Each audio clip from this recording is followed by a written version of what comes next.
UPPCS mains में आप सभी के लिए एक बहुत ही महत्वपूर्ण सब्जेक्ट है, वो है इथिक्स, नीति शास्त्र। अब नीति शास्त्र विषय पूरी तरीके से आप देखें तो इसका कोई भी जुड़ाव हमें प्रारंभिक परीक्षा में नहीं मिलता है। प्रारंभिक परीक्षा में जीएस के पेपर में बहुत सारे सब्जेक्ट ऐसे हैं जो मेंस में पूछे जाते हैं, लेकिन इथिक्स आपको पूरा नया परिचय होता है। जब आप मेंस लिखते हो तो इथिक्स से आपका नया परिचय होता है। तो आइए आज हम इथिक्स के पेपर को मुख्य परीक्षा उत्तर लेखन के दृष्टिकोण से समझने का प्रयास करते हैं। और यह सेशन अपने आप में इतना शानदार सेशन आप लोगों के लिए बनने जा रहा है, क्योंकि अब आप आंसर राइटिंग करना सीख पाओगे इथिक्स की। ठीक है, तो सबसे पहला काम है, देखिए मैं एक एक सब्जेक्ट आपके लेके चलूंगा।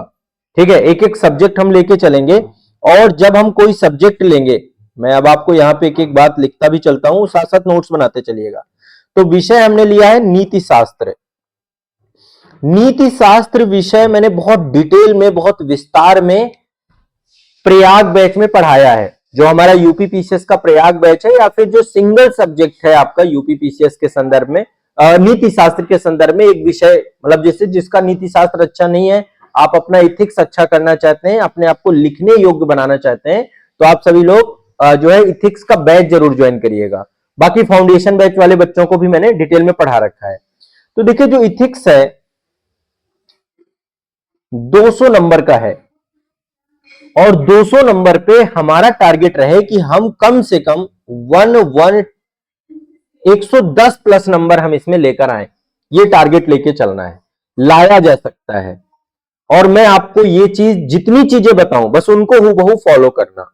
आपने डिटेल में पढ़ ही लिया है, मेरे माध्यम से पढ़े होंगे, नहीं मेरे माध्यम से पढ़े होंगे, हो सकता है आप किसी अदर संस्थान से भी पढ़े हों। इथिक्स में सबसे ज्यादा चैलेंज, चूंकि ये सब्जेक्ट क्या है, ये सब्जेक्ट को मैं सबसे आसान विषयों में से एक मानता हूं। सबसे आसान विषय है, और बहुत सारे छात्रों के लिए सबसे कठिन विषय भी है। दोनों ही परिस्थितियां हैं। यदि आप इसको बुक वगैरह से पढ़ेंगे, चाहे आप लेक्सिकॉन पढ़ें या सुब्बा राव की बुक पढ़ें या कोई भी अदर बुक पढ़ें, तो हो सकता है कि आपको यह विषय बहुत कठिन सा लगे, बुकिश लगे, क्योंकि कंसेप्चुअल है, उदाहरणात्मक है ना, सैद्धांतिक ज्यादा है, थ्योरेटिकल ज्यादा है। क्या केवल ये थ्योरेटिकल है? क्यों आसान है, क्यों कठिन है? मेरा मानना है कि इथिक्स एक ऐसा विषय है जो प्रायोगिक ज्यादा है, अप्लाइड ज्यादा है। सैद्धांतिक तो है ही है, सैद्धांतिक विषय है, सैद्धांतिक के साथ साथ प्रायोगिक विषय है।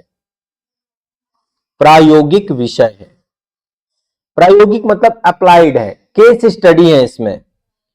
केस स्टडी मतलब जो चीजें आप पढ़ोगे उसी से जुड़े हुए बहुत सारे उदाहरण हैं, उन उदाहरणों को आपको भी समझना है। हर सिद्धांत किसी ना किसी घटना से जुड़ा हुआ है। ठीक है, तो यूपीपीसीएस में नैतिक सिद्धांतों को प्रशासनिक संदर्भ से जोड़ करके पूछा जाता है। ठीक है, यदि आप यूपीपीसीएस में नीति शास्त्र के पेपर को देखें तो आप पाएंगे कि सैद्धांतिक के साथ साथ प्रायोगिक और केस स्टडी हमें बड़े स्तर पे देखने को मिलती है। मैं इथिक्स का पेपर भी आप लोगों को दिखाऊंगा, और मेरा आप सभी से आग्रह है, हाथ जोड़ करके विनम्र आग्रह है कि आप जितने भी छात्र हैं सभी लोग इथिक्स के प्रीवियस ईयर क्वेश्चन पेपर जरूर देखिएगा। ठीक है, आजाद एकेडमी लर्निंग ऐप पे प्रीवियस ईयर पेपर का एक सेक्शन है, वहां पे सारे पेपर अपलोड हैं, वहां से आप पेपर देख सकते हैं। ठीक है, और यहां पे अब चूंकि मैं सब्जेक्ट वाइज अप्रोच लेकर चल रहा हूं, ये आंसर राइटिंग का सेशन है। इथिक्स पेपर को पढ़ाने वाली क्लास में तो मैंने डिटेल से पढ़ाया है, बेसिक से लेकर एडवांस तक, बट यहां पर भी मैं आपको जो जो चीजें समझाता जाऊं उन्हें समझते हुए चलना है। ठीक है, चलिए अभी मैं एक बार पेपर आपको दिखाने का कोशिश करता हूं, थोड़ा सा आप समझ जाएंगे। डिफिकल्टी लेवल पेपर देखना चाहिए हमें, है ना, सभी को पेपर देखना चाहिए। मैं एक बार पेपर ओपन कर रहा हूं आप लोगों के लिए, और पेपर में चाहता हूं कि आप सभी लोग जरूर देखिए। ये यूपीपीसीएस का पेपर है आप सभी का, पहले जो पूछा गया है 2024 का पेपर है जनरल स्टडी का। एक बार जनरली आप देख लीजिए, टोटल 20 क्वेश्चन आते हैं। ठीक है, 2 सेक्शन में बटा होता है। सेक्शन ए में 10 क्वेश्चन लघुत्तरी टाइप के होते हैं, 8 नंबर का क्वेश्चन होता है, 125 शब्दों में आपको लिखना होता है, यहां पे सारे निर्देश दिए गए हैं। ठीक है, दूसरा सेक्शन है, उसमें 10 क्वेश्चन होते हैं, 200 शब्द में होता है, हिंदी अंग्रेजी दोनों में सारी चीजें। ये पेपर है। देखिए क्वेश्चन थोड़ा सा रफली देखते चलते हैं। सिविल सेवा के संदर्भ में है ना, यहां पे आपको ये जो है नीति परक आचार संहिता और वर्क कल्चर कार्य संस्कृति, ठीक है, इनका परीक्षण करना है। इनकी क्या भूमिका है सिविल सेवा के संदर्भ में, आचार संहिता की क्या भूमिका है और कार्य संस्कृति की क्या भूमिका है। शब्दावली के तौर पे आप इसको समझ सकते हैं, बट इसका संदर्भ क्या है, सिविल सेवा के संदर्भ में आपको इसका परीक्षण करना है।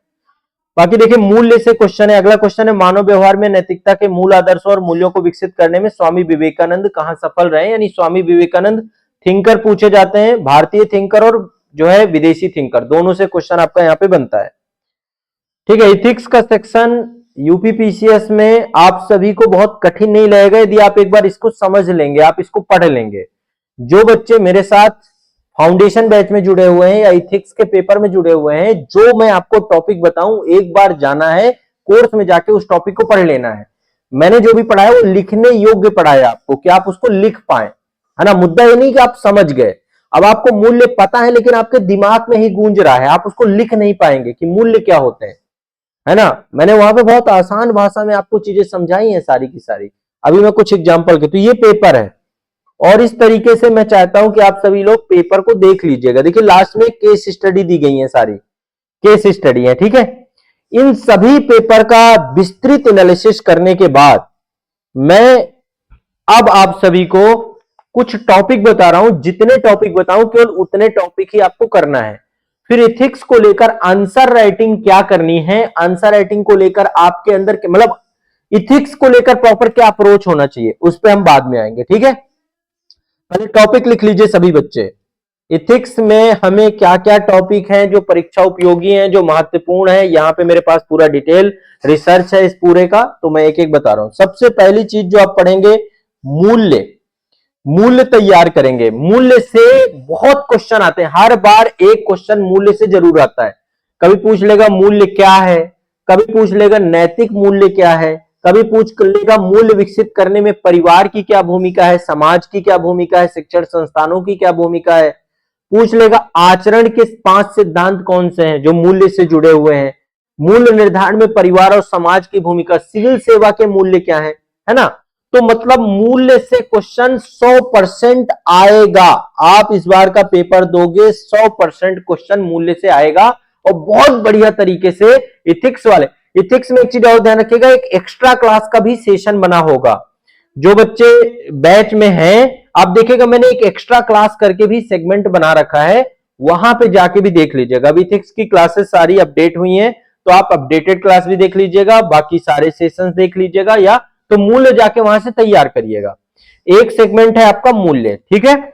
मूल्य के बाद दूसरा तैयार करना है बढ़िया से, लिखने योग्य। इस पे आंसर राइटिंग भी आप लोगों को करना है, ठीक है। इस पे आपको उत्तर लेखन भी करना है, आंसर राइटिंग भी आपको करना है, प्रॉपर आंसर राइटिंग करना है आपको, ठीक है। चलिए अब आगे चलते हैं। नेक्स्ट एक तो हो गया मूल्य। मूल्य के बाद दूसरा टॉपिक है आपका सत्यनिष्ठा। सत्यनिष्ठा क्या, मैं एक काम करता हूं, एक टॉपिक में ऐड कर रहा हूं, नैतिक नीति शास्त्र से जुड़ी हुई शब्दावली। नीति शास्त्र से जुड़ी हुई शब्दावली जो है, इससे बहुत क्वेश्चन आते हैं, ठीक है। नैतिक शब्दावली या नीति शास्त्र से जुड़ी हुई शब्दावली, ठीक है। अब शब्दावली की एक लिस्ट बना लेते हैं।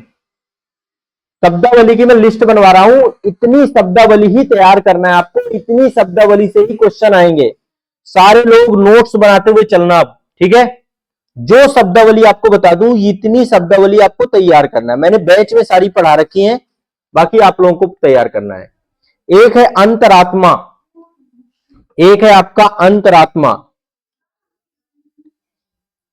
शब्दावलियां लिख रहा हूं, इनसे क्वेश्चन आते हैं। प्रशासनिक शब्दावली, सेवा भाव।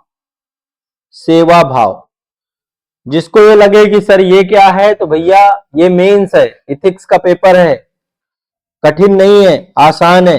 अनुशासन, ये सब आपको परिभाषित करना पड़ता है और इनके उदाहरण भी देना होता है। कोई भी शब्दावली पढ़िएगा, परिभाषा प्लस साथ में उसका उदाहरण, एग्जाम्पल बहुत जरूरी है। इथिक्स में जो कुछ भी आप लिखेंगे उसका उदाहरण जरूर देंगे, एग्जाम्पल जरूर देंगे। एग्जाम्पल्स आपको बनाने सीखने हैं। अंतरात्मा, सेवा भाव, अनुशासन, सहिष्णुता, सहिष्णुता, सहिष्णुता, करुणा, करुणा, सत्यनिष्ठा, सत्यनिष्ठा। अब देखो ये क्या है ना, ये शब्दावली भी है, अभी इसके बारे में हम डिस्कस भी करेंगे। सिविल सेवा में एक ये मूल्य के तौर पे भी है सत्यनिष्ठा। सत्यनिष्ठा, वस्तुनिष्ठता, ईमानदारी, है ना, जवाबदेही, अकाउंटेबिलिटी, इसके लिए प्रॉपर एक नोलन कमेटी बनाई गई थी। नोलन कमेटी के द्वारा रिकमेंड किया गया था, तो जो है हम उस पर बात कर लेंगे अभी इस पे। अब जैसे एक क्वेश्चन आपका पूछा गया था, प्रशासन में सत्यनिष्ठा, तो मतलब सत्यनिष्ठा एक शब्दावली के तौर पे आप इसको मैं यहां पे ऐड कर रहा हूं। निष्पक्षता, निष्पक्षता, निष्पक्षता के बाद गैर तरफदारी, गैर तरफदारी, गैर तरफदारी, फिर है वस्तुनिष्ठता, वस्तुनिष्ठता, है ना, वस्तुनिष्ठता। वस्तुनिष्ठता के बाद है अनुनय, अनुनय, लिखते जाइएगा, अनुनय। अनुनय से बहुत क्वेश्चन आते हैं। अनुनय के गुण बताइए, अनुनय के अवगुण बताइए। मल्टीपल टाइम अनुनय से क्वेश्चन आया है। परिवर्तन के प्रति प्रतिरोध के रूप में बताइए अनुनय, है ना। अभी मैं इन सब चीजें बीच बीच में देखो सब पढ़ा चुका हूं, मैं इसीलिए कह रहा हूं कि आपको बैच में दी है, मेरे नोट्स आपके पास हैं, आप एक बार जाके वहां देख लीजिएगा, सब कुछ पढ़ा चुका हूं।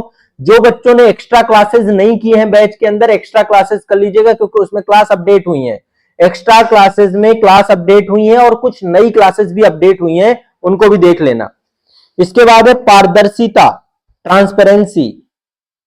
इन सबको परिभाषित करना सीखना है आपको, इनसे क्वेश्चन आएंगे। जवाबदेही, कोई भी चीज रिपीट हो तो देख लेना, बट ये सब क्वेश्चन पूछे जा चुके हैं और इन्हीं से ही आएगा। जितने मैं आपको टॉपिक बता रहा हूं इसके आगे नहीं जाएगा। दृढ़ विश्वास का साहस, दृढ़ विश्वास का साहस, का साहस, दृढ़ विश्वास का साहस। इसके बाद है आपका समानुभूति, तदानुभूति, समानुभूति। तीनों चीजें अलग अलग है, एक सहानुभूति होता है, एक समानुभूति होता है। समानुभूति, तदानुभूति, तदानुभूति और सहानुभूति, सहानुभूति, ये तीनों चीजें तैयार करनी है आपको, ठीक है। इसके बाद है प्रतिबद्धता, कमिटमेंट। परिभाषित करना है, उदाहरण ढूंढना है, परिभाषित करना है, उदाहरण ढूंढना है।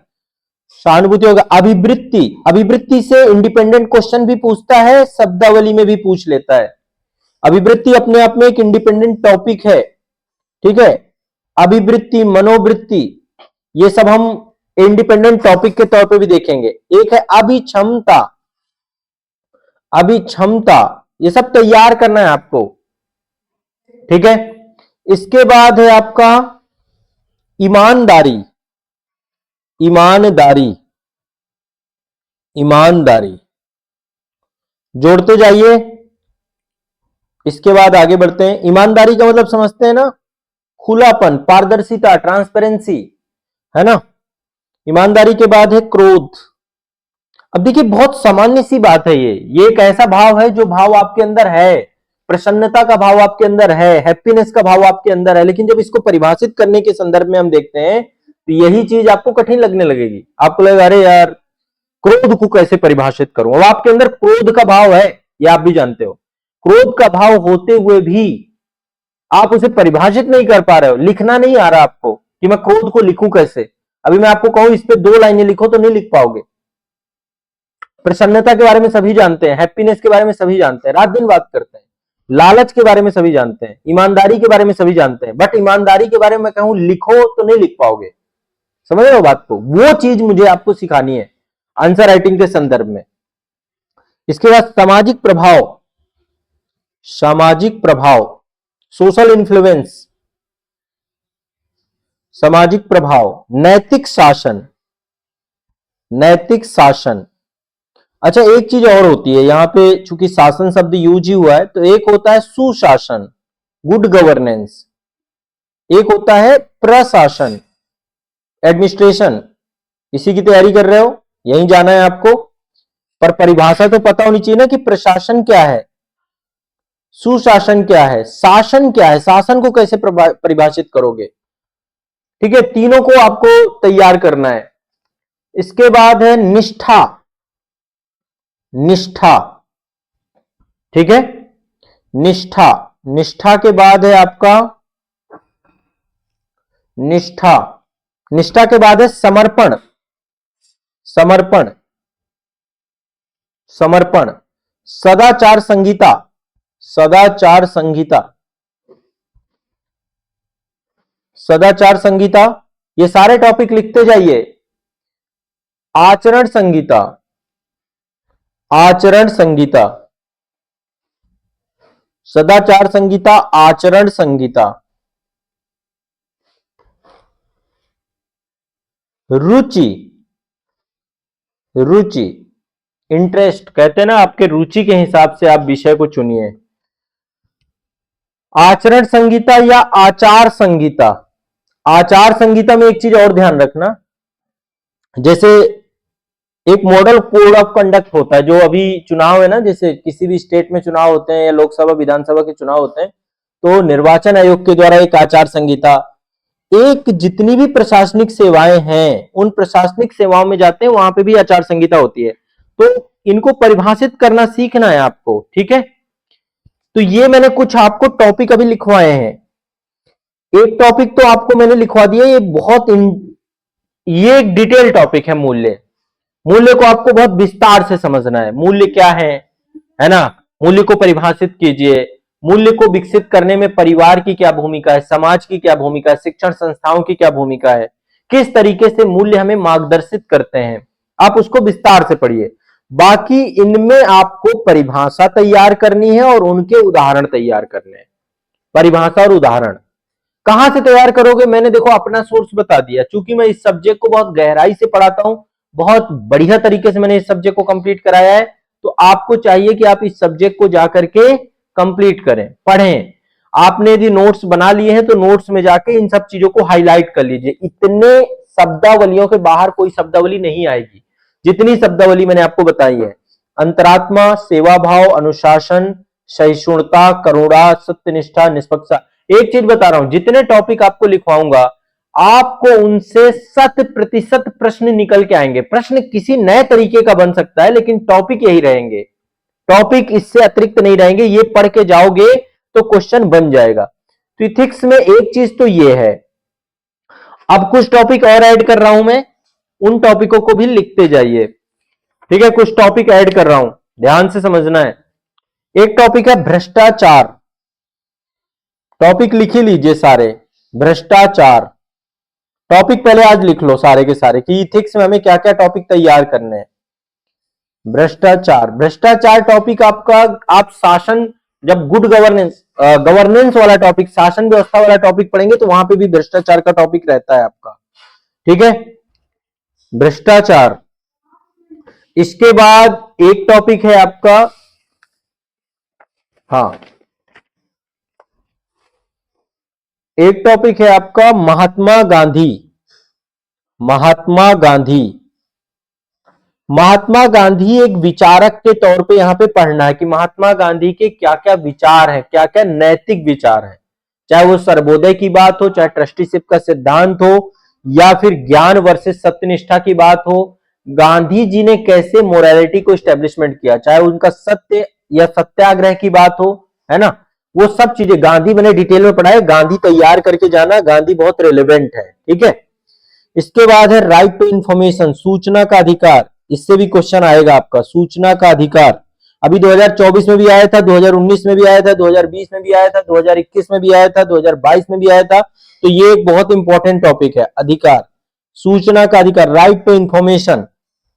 ठीक है, सूचना का अधिकार लगातार क्वेश्चन पूछा गया 2023 में, 2022 में, 2024 में, 2020 में, 2019 में, मतलब कंटिन्यूअस क्वेश्चन इससे पूछते हैं। इस बार भी आया था, भ्रष्टाचार हो गया, गांधी हो गए, सूचना का अधिकार हो गया। ठीक है, मूल्य मैंने आपको बताई दिया है, शब्दावली आपको सारी बताई दी। इसके बाद एक थिंकर है कार्ल मार्क्स। कार्ल मार्क्स वैसे एक बार पूछा गया है, आगे पूछा जाएगा नहीं पूछा जाएगा पता नहीं, लेकिन जब विश्व का भूगोल आप पढ़ोगे तो विश्व के भूगोल में कार्ल मार्क्स वहां पे आप पढ़ ही लोगे। उसका मतलब कार्ल मार्क्स का सेगमेंट पे क्वेश्चन एक बार ये पूछा है, कार्ल मार्क्स और गांधी के बीच में क्या अंतर था, है ना। गांधी वर्ग समन्वय की बात करते हैं और कार्ल मार्क्स वर्ग संघर्ष की बात करता है, दोनों में काफी डिफरेंसेस हैं। गांधी जोड़ के चलते हैं, गांधी कहते हैं कि पूंजीपतियों का ट्रस्टीशिप सिद्धांत की अवधारणा लेकर के आते हैं, और कार्ल मार्क्स वर्ग संघर्ष की बात करते हैं। तो मतलब गांधी वर्सेस मार्क्स पूछ लेगा, तो यहां पे मैं लिखे दे रहा हूं कार्ल मार्क्स, बट बहुत ज्यादा इंपॉर्टेंट नहीं है, बस इसको एक बार थोड़ा सा विश्व के भूगोल के संदर्भ में देख लेना। ठीक है, कार्ल मार्क्स को किसी ना किसी के साथ जोड़ेगा। इसके बाद है आपका भगवत गीता, निष्काम कर्मयोग, भगवत गीता, इससे क्वेश्चन कई बार पूछ चुका। भागवत गीता, गीता सारे लोग लिख रहे हो ना टॉपिक, जो टॉपिक मैं लिखवा रहा हूं इथिक्स के अंतर्गत, जो टॉपिक लिखवा रहा हूं लिखते जाना। भगवत गीता में क्वेश्चन कई बार पूछ लेगा, है ना। अवसाद को रोकने में गीता कितना सार्थक है, आत्महत्या को रोकने में गीता कितना सार्थक है, निष्काम कर्म योग क्या है गीता के अंतर्गत, अनासक्त योग क्या है गीता के अंतर्गत, नैतिक मार्गदर्शिका के तौर पे कैसे है गीता। बट ओवरऑल इसको प्रोस्पेक्टिव से आपको पढ़ना है, मैंने भगवत गीता का सेशन ले रखा है, बैच के अंदर है। प्रयाग बैच में हर चीज मिलेगी, इसलिए कहीं भटकने की किसी बच्चे को जरूरत नहीं है। ठीक है, कहीं कुछ नहीं पढ़ना, कोई बुक नहीं लेना है, केवल मेरी क्लास देखनी है, क्लास से नोट्स बना लेना है। इथिक्स के लिए कोई बुक मत पढ़ो, इथिक्स के लिए केवल मेरे नोट्स पर्याप्त हैं। ये आपको कहां मिलेंगे, प्रयाग बैच में वीडियो नोट्स हैं, उनको प्रॉपर एक एक करके पढ़ना है, समझना है। इथिक्स कभी किताबों से पढ़ के नहीं समझ पाओगे, इथिक्स के लिए आपको चाहिए बहुत शानदार तरीके से समझाने वाला व्यक्ति। वो काम मैंने बखूबी निभाया है। जितने बच्चे एक्स्ट्रा क्लासेस नहीं किए, जितने बच्चों ने जो है नई क्लासेस नहीं की, नई क्लासेस भी अपडेट हो चुकी हैं और एक्स्ट्रा क्लासेस भी अपडेटेड है, देख लेना एक बार। ठीक है, तो भगवत गीता में कंप्लीट करना है। एक विचारक है कांट, कांट ये भी मैंने पढ़ा रखा है, कांट से भी नैतिक विचारक के तौर पे इंपॉर्टेंट है, लगातार क्वेश्चन पूछा है। कर्तव्य के लिए कर्तव्य का सिद्धांत, कई सारे मल्टीपल सिद्धांत है कांट के, वो आपको समझ में आ जाएगा, बहुत इंपॉर्टेंट, इमैनुअल कांट। ठीक है, इमैनुअल कांट। ठीक है, तो ध्यान रखिएगा। एक टॉपिक ये है आपका। अगला टॉपिक है आपका कार्य संस्कृति, वर्क कल्चर। वैसे मैंने शब्दावली में वर्क कल्चर लिखवाया है क्या आपका, नहीं लिखवाया। हाँ, प्रशासन में कार्य संस्कृति, इससे एक क्वेश्चन आएगा, एक टॉपिक ही लिख लीजिए, वर्क कल्चर से एक क्वेश्चन आपका पूछा जाएगा।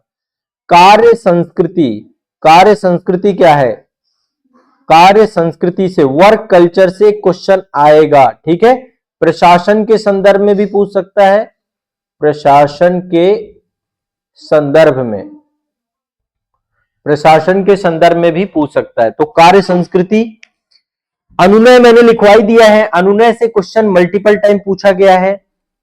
ठीक है, इसके बाद कारपोरेट प्रशासन, निगमित शासन, कारपोरेट, कारपोरेट प्रशासन या निगमित शासन, निगमित शासन, ये दोनों टर्म्स एक ही हैं, बैच के अंदर पढ़ा रखा है, जितना पढ़ाया उतना पर्याप्त है। इसके बाद अंतरराष्ट्रीय नीति शास्त्र, ये वैसे रविन्द्रनाथ टैगोर के विचारों से भी जुड़ जाता है, लेकिन तब भी इस टॉपिक से भी क्वेश्चन पूछने की संभावना है। अंतरराष्ट्रीय नीति शास्त्र, नीति शास्त्र। ठीक है, अंतरराष्ट्रीय नीति शास्त्र, ये टॉपिक भी है आपका। इसके बाद निजी वर्सेस सार्वजनिक जीवन में नीति शास्त्र, निजी जीवन, निजी मतलब आपका जीवन वर्सेस सार्वजनिक जीवन, सार्वजनिक जीवन, निजी वर्सेस सार्वजनिक जीवन में नीति शास्त्र, निजी जीवन और सार्वजनिक जीवन में नीति शास्त्र, इससे क्वेश्चन आपके पूछेगा। ठीक है, बस लगभग इतने क्वेश्चन हैं। बाकी देखो जनरल क्वेश्चन आपके आते हैं, नैतिकता से क्वेश्चन पूछे जाते हैं। नैतिकता, देखो ये टॉपिक तैयार कर लेना, नीति शास्त्र और नैतिकता में अंतर, नीति शास्त्र वर्सेस नैतिकता, इथिक्स वर्सेस मोरालिटी, नैतिकता, है ना। तो आपको इथिक्स वर्सेस मोरालिटी को बारे में पढ़ना है और यह समझना है कि नैतिक शासन व्यवस्था क्या है। ये पॉइंट भी लिख लीजिए, नैतिक शासन व्यवस्था, शासन व्यवस्था। एक आपका आता है इमोशनल इंटेलिजेंस। इमोशनल इंटेलिजेंस का मतलब है भावात्मक प्रज्ञता, भावात्मक प्रज्ञता, प्रज्ञता, इमोशनल इंटेलिजेंस, यहां से भी क्वेश्चन आपका निकलेगा। ये बस इतने ही टॉपिक रखना है, संवेगात्मक बुद्धि या भावात्मक प्रज्ञता। तो एक तो भावात्मक प्रज्ञता हो गया, नैतिक शासन व्यवस्था हो गया, ठीक है। नीति शास्त्र में मानव कर्म क्या है ना, सब नीति शास्त्र के अंतर्गत पढ़ेंगे आप लोग। नीति शास्त्र में मानव कर्म, नीति शास्त्र में मानव कर्म, में मानव कर्म। यदि आप इतने टॉपिक तैयार कर लें जो टॉपिक मैंने आपको लिखवा दिए हैं, तो इथिक्स में इसके बाहर क्वेश्चन नहीं जाएगा। या तो इमोशनल इंटेलिजेंस से हर बार एक क्वेश्चन कोई ना कोई पूछता है, बाकी केस स्टडी है, इसके अलावा केस स्टडी है। केस स्टडी में अलग से आपको एक सेशन लेके समझाऊंगा। अब मैं एक क्वेश्चन आपको यहां पे, चूंकि मैंने बताया कि मैं जो भी टॉपिक लूंगा उस टॉपिक में एक आंसर राइटिंग भी करवा के दिखाऊंगा, एक हम अप्रोच लेंगे। तो अब जितने टॉपिक बताए बस यही टॉपिक रखिएगा, ठीक है। एक और यहां पे टॉपिक है नैतिक अंतर्दृष्टि, ये सब इसी के अंतर्गत है, सब नैतिकता नीति शास्त्र इसी के अंतर। नैतिक अंतर्दृष्टि क्या है, नैतिक अंतर्दृष्टि, अंतर्दृष्टि आयोग इससे बाहर क्वेश्चन नहीं बनाएगा आपका, ठीक है। शब्दावलियां तैयार करनी है। टॉपिक देखिए, मैं एक बार फिर से आपको रिपीट कर रहा हूं, मूल्य तैयार करना है। 100% एक क्वेश्चन मूल्य से आएगा आपका। मूल्य के बाद शब्दावलियां, अंतरात्मा, सेवा भाव, अनुशासन, सहिष्णुता, करुणा, सत्यनिष्ठा। सभी ने लिख लिया टॉपिक? कमेंट करके बताएं जो टॉपिक मैंने लिखवाए हैं सबने लिख लिए हैं टॉपिक। सहिष्णुता, निष्पक्षता, गैर तरफदारी, वस्तुनिष्ठता, अनुनय, पारदर्शिता, जवाबदेही, दृढ़ विश्वास का साहस, समानुभूति, तदानुभूति, सहानुभूति, प्रतिबद्धता, अंतर्वृत्ति, अभिक्षमता, ईमानदारी। अभी एक काम और मैं करने वाला हूं, इसका एक फाउंडेशन सेशन लेकर आने वाला हूं, इंटायर वीडियो सेशन भी लेकर आने वाला हूं मैं इथिक्स का, जिसमें इथिक्स में बहुत कम समय में आपको बहुत अच्छे से समझाने की कोशिश करूंगा। तो एक बार वो भी देख लीजिएगा, लेकिन आपको बैच के अंदर से डेप्थ में चीजें एक एक करके मिलेंगी। लिखने के लिए जितने पॉइंट, जितने टॉपिक, जितने मतलब चीजें मैं वहां पे समझा दूंगा, उसको जरूर आपको देखना है। क्रोध, सामाजिक प्रभाव, नैतिक शासन, ठीक है। नैतिक शासन क्या है, नैतिक मानव कर्म क्या है, नैतिक मानव कर्म क्या है, ये मैं लिखवा ही रखा, मानव कर्म, नैतिक मानव कर्म। सुशासन, प्रशासन, शासन, निष्ठा, समर्पण, सदाचार संहिता, आचार संहिता, आचरण संहिता, रुचि, भ्रष्टाचार, गांधी जी, सूचना का अधिकार, Karl Marx, Bhagavad Gita, Kant, work culture, corporate शासन, निगमित शासन, अंतरराष्ट्रीय नीति शास्त्र, निजी जीवन। एक चीज और पढ़ सकते हो, सिटीजन चार्टर, इसी में ऐड कर लो सिटीजन चार्टर। अभी तक पूछा नहीं है क्वेश्चन, लेकिन आ सकता है। नागरिक चार्टर, अलग से मैं एक ये टॉपिक दे रहा हूं आपका, नागरिक चार्टर, ये आपके सिलेबस का हिस्सा है। नागरिक चार्टर छोटा सा टॉपिक है, पढ़ लेना इसको, नागरिक चार्टर, ठीक है। बाकी इन्हीं सबसे जुड़ी हुई केस स्टडी, इन्हीं सबसे जुड़े हुए उदाहरण, उदाहरण कलेक्ट करो अपने आसपास से, है ना। उदाहरण कलेक्ट करो, उदाहरण कलेक्ट करके आपको पढ़ना है। अब मुद्दा है कि चलो इथिक्स के टॉपिक मैंने आपको बता दी, ये टॉपिक सारे टॉपिक याद करना है, रट जाना है, सभी से आंसर राइटिंग करना है, सबको लिख के देना है। यदि आप इतने टॉपिक तैयार कर लेंगे, जो हमारा एक टारगेट है 110/200 का, तो कंटेंट वाइज आपको कमी नहीं पड़ेगी। कंटेंट बस इसी के अंतर्गत ही आपको कंटेंट को पढ़ना है, इसके अतिरिक्त नहीं जाना, ठीक है। क्लियर है? लिख रहे हैं, सभी लिख रहे हैं? किसी को कोई डाउट हो, कोई मन में दुविधा हो, मेरी बातों को लेकर किसी तरीके की चिंता हो, कमेंट सेक्शन आपका हमेशा के लिए ओपन है, कमेंट सेक्शन में पूछिए, मैं आपको जवाब दूंगा। इससे बेहतर नहीं हो सकता कुछ भी। जो टॉपिक मैंने आपको बता दिए, बस इस टॉपिक को अब आपको तैयार करना। अपने नोट्स में आपने लिख ही रखे होंगे, लिख ही रखा है ना आपने।